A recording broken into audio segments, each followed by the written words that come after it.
কড়াই গরম হয়ে গেছে, সরষের তেল দিয়ে দিব।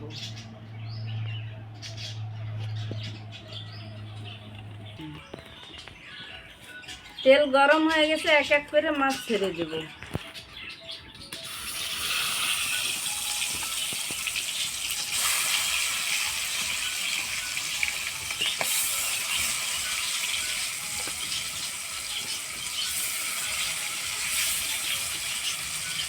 একবারে সবগুলো দিব না, আবার দিব এই কয়টা।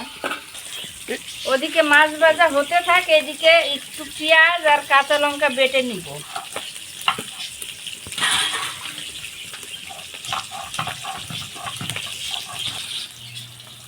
মাছ দেখে নিব 1 ফিট হলো কি হলো না ভাজা।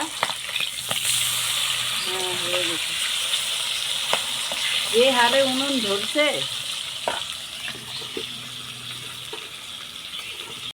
ভাজা হয়ে গেছে, তুলে নিব এবার।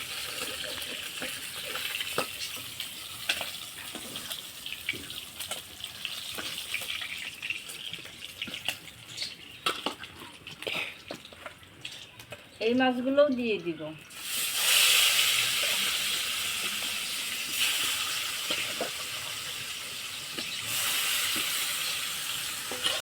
এই পিস হয়ে গেছে ভাজা, এখন উল্টে দিব।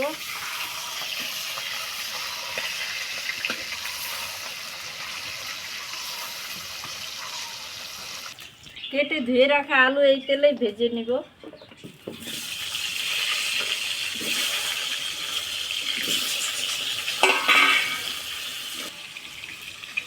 একটু হলুদ গুঁড়ো দিয়ে দিব।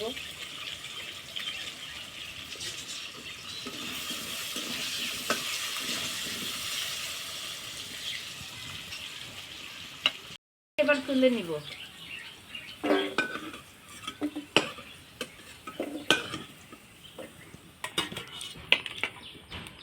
এই তেলে ফোড়ন দিয়ে দিব, কয়েকটা গোটা জিরে,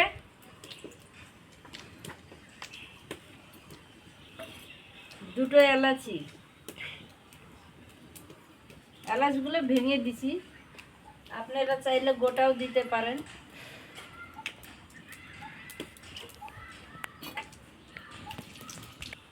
এখন দিয়ে দিব পেঁয়াজ বাটা।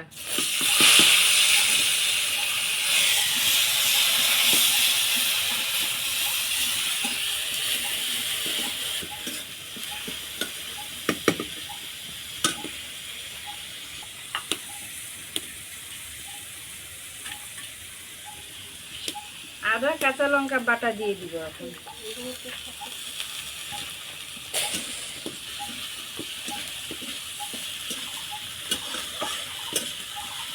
যখনই আপনারা মশলা ভাজবেন, আঁচটা কম করে রাখবেন। গ্যাসের হোক কিংবা চুলার হোক, আঁচটা কম রাখবেন, তাহলে মশলা ভাজা ভাজা ভালো হবে।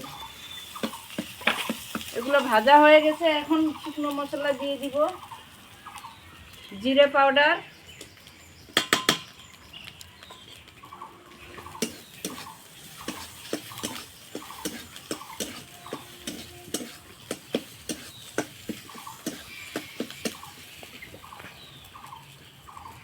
ধনে পাউডার,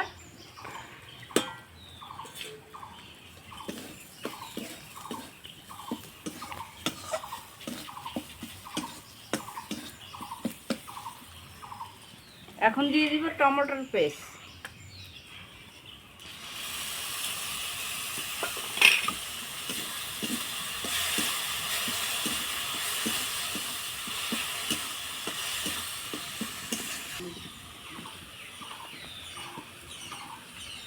হলুদ গুঁড়ো দিয়ে দিব।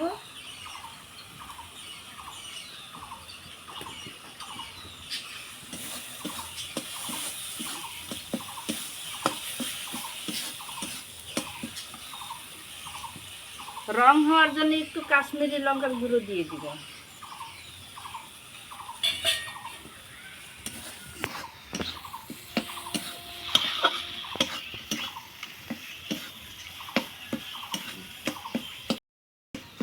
মশলা ভাজা ভাজা হয়ে গেছে, দেখুন।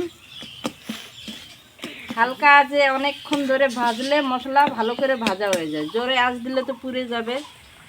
মাছ মাখাইছিলাম মশলা দিয়ে, সেই মশলা দেওয়া জলটা দিয়ে দিব।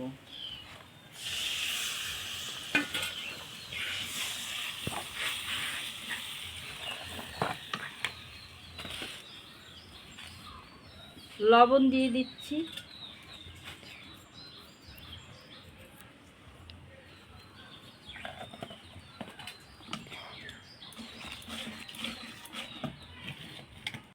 ভাজা হয়ে গেছে, দেখুন তেল ছেড়ে দিছে। এখন আমি ভেজে রাখা আলু দিয়ে দিব।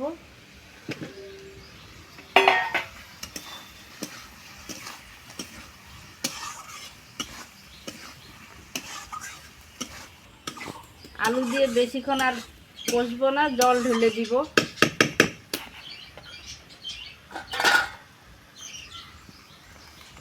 জল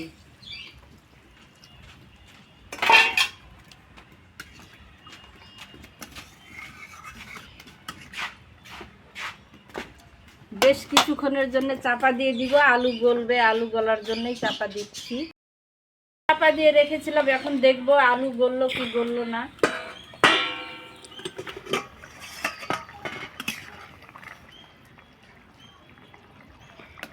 হ্যাঁ, আলু গলে গেছে। এবার মাছ দিয়ে দিব ভেজে রাখা।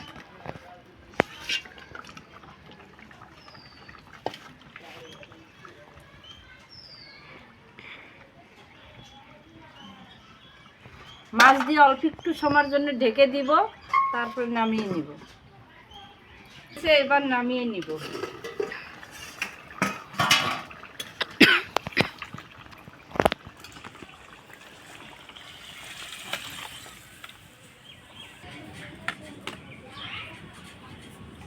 রুই মাছ বানানো আলু দিয়ে দেখলেন, রেসিপিটা কেমন লাগলো?